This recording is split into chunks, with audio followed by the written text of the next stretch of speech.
যশোরের অভয়নগরে কৃষক দল নেতা হত্যার জেরে 18টি বাড়িঘরে আগুন দিয়ে লুটপাটের ঘটনা ঘটেছে।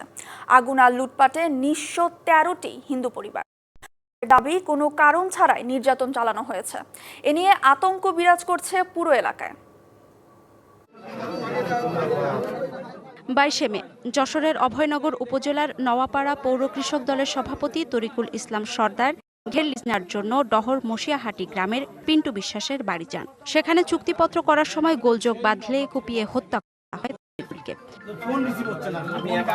এরপরেই বদলে যেতে থাকে পরিস্থিতি। হিন্দু অধ্যুষিত গ্রামটিতে রাতব্যাপী চলে লুটপাট, মারপিট ও আতঙ্কে ঘরবাড়ি ছেড়ে পালিয়ে যান গ্রামের অনেকে। প্রশাসনের তৎপরতায় কিছুটা আশ্বস্ত হয়ে নারীরা ঘরে ফিরলেও পুরুষ শূন্য গ্রাম।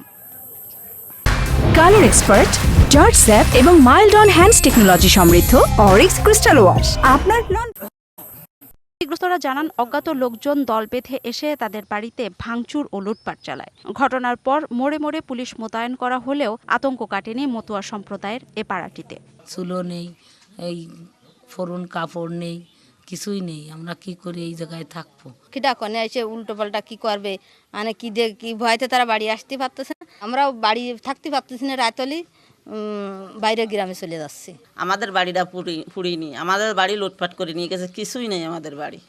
জেলা প্রশাসক সহ বিভিন্ন রাজনৈতিক দলের নেতারা গ্রামটি পরিদর্শন দিয়েছেন পাশে থাকার।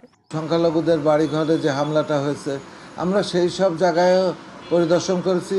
আমরা ক্ষতিগ্রস্তদের সাথে কথা বলেছি, আমরা তাদেরকে রিলিফেরও ব্যবস্থা করেছি। সরেজমিনে আমরা পরিদর্শন করেছি, তাদেরকে আমরা আশ্বস্ত করেছি সরকারের যে অন্যান্য আইনশৃঙ্খলা প্রয়োগকারী সংস্থাগুলো আছে তাদেরকে তাদের নিরাপত্তার যে বিষয়গুলো আছে এই বিষয়গুলোতে তাদেরকে নিশ্চয়তা প্রদান করা হয়েছে।